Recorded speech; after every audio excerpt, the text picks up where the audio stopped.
Good morning. Hope we are all well. Happy Sunday.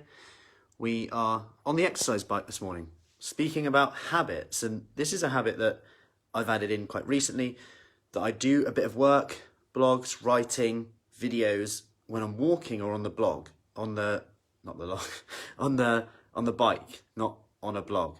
So I'm writing while I'm on the bike. Here we are. Done 50 minutes so far. No, admittedly, I'm in a dressing gown and I'm going quite slowly.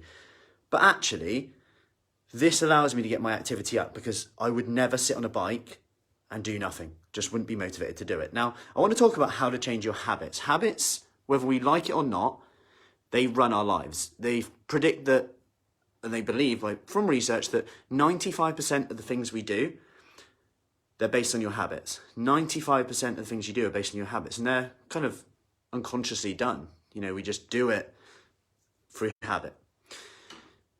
And these habits are based on beliefs, a set of beliefs that are so strong that your behavior conforms to them. So there are a set of beliefs that are so strong that your behavior conforms to them. The interesting part, so strong, your behavior conforms to them, whether they're true or not. You could have no evidence that they're true, or you might just think you have evidence that they're true. Now, a research study backed this up, and they found that stress, when perceived as a negative thing, increased people's chance of death by 43%. So when people perceive stress negatively as a danger, it increased their risk of death by 43%.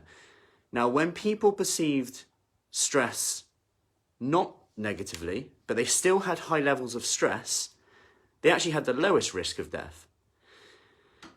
And they forecasted that how someone perceives stress increases or decreases someone's risk of death. And it's really interesting if you think about the immune response of stress.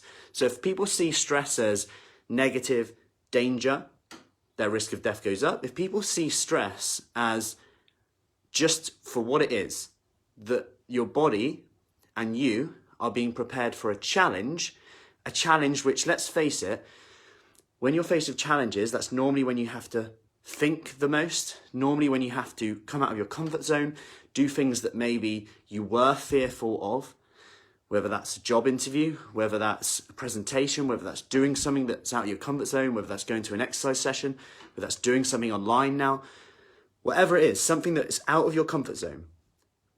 But let's face it, when you do things out of your comfort zone and you find quite challenging, the result of that is often exponential. And that breakthrough often leads to new strategies, which makes you better prepared. I'll give you an example. Last lockdown was like, what are we going to do? Everything's shut. This time, the transition for the ladies on our Kickstart program has been very easy. In fact, I did one video on that Saturday night when Boris announced it. And it was like, oh, cool, planned, done. Because the schedule basically stayed the same because we do live from home anyway. So my point here is that how you perceive it is key. They actually forecasted that 182,000 deaths were caused by the perception of stress. So people perceiving stress more highly. So what can you do about this? Because let's face it, it's not simple. I'm not saying this is simple. But every time you do a habit, it gets easier to do tomorrow. As the saying goes, it's not what you do any day, it's what you do every day that makes a difference. It's not what you do any day, it's what you do every day that makes a difference. Now, so if we see stress as a bit of a challenge, let's say next time you just stop and think when you get that stressful response, and normally your habit to that trigger could be to eat. Let's say comfort eating, binge eating, whatever it is. Let's say it's one of them. You might just go in the kitchen and, like I said, they think that 95% of our habits that we just do automatically. What I want you to do when you get in that situation is ask yourself these 3 questions and write them down. Most people won't do this because there's no accountability. You won't think it'll work. You'll forget. This is why we're doing our 28-day Habit Kickstart, because you're accountable every day to us, to me. I'm going to be setting a habit from tomorrow, early, 5:50 a.m. inside our habit group, and then I'm going to keep you accountable to do it. You're going to get a checklist, you're going to tick off, and you're going to score yourself at the end of the day. Next day we go through it. What insights did you find? What did you find? And then we're going to stack a habit on top of each other. So I want you to ask yourself these questions though right now. Get a pen and paper. Number 1, how am I feeling right now? Just write down a feeling, not an analogy. So not I feel like poo. You know, people say stuff like, oh, I feel like. That's an analogy, right? Just you don't know what it feels like to feel like. You know, it's an analogy. We're in, like, how are you actually feeling? Are you tired? Stressed? What feeling are you actually feeling? Then write down, how do I want to feel? Because when we get into this state, we're just so focused on how we don't want to feel. Guess where your brain's attention goes?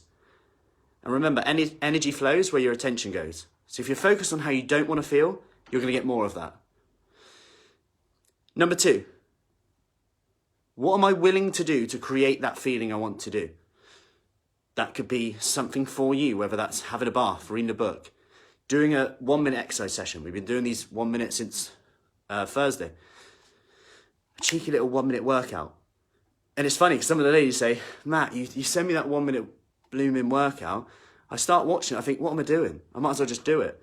Because it's so simple, no equipment, done. You just get off of your chair, done. And that sounds insignificant, but like I said, if you do something today, it's easier to do tomorrow. And as hard as it is to do now, it's easier to do tomorrow. As hard as it is to do now, it's easier to do tomorrow. There's a reason why habits, morning dawn, good or bad, habits, good or bad, are so easy to do today. Because you did them yesterday, and the day before, and the day before. They stack up. Like I said, it's not what you do any day, it's what you do every day that counts. So, like I said with this, what is the feeling? What am I willing to do to create that feeling? It's got to be something for you. Lastly, when am I going to do this thing to create that feeling? This will be difficult to write it down to do it. Just know that. But remember what I said about stress and challenges. You can perceive stress and challenges as negative or as maybe a warning that something needs to change, number 1. Or 2, a warning that a challenge is coming that you need to do something about. And actually, it's a very natural thing that the human body has to face. We've had many challenges this year, a really challenging year. There's been times where I've been like, what am I going to do now? Like, what do I do? But you just have to adapt. And actually, as a result of that, I'm way better for it. Way better for it. From family values to how we work with the ladies on our Kickstart program, how more flexible we are. It's actually worked out okay. Granted, I've worked day and night at times, but from that, I believe that we're actually in a much better position now. I understand people more, got to know people more. We have a more flexible program, whether it's live from home, in person, and it suits a lot more people now, which means I'm able to spread my message more, which is exactly the goal that I want to do. It depends on where you look at it, perception. Anyway, hope that helps. Any questions on it, do let me know. We start our 28-day habit challenge tomorrow. I'm about to go live inside our habit group now with the checklist that you can print off and get going with. So you're ready for tomorrow morning's habit 1. Any questions, let me know. Have a lovely Sunday and speak soon. Take care.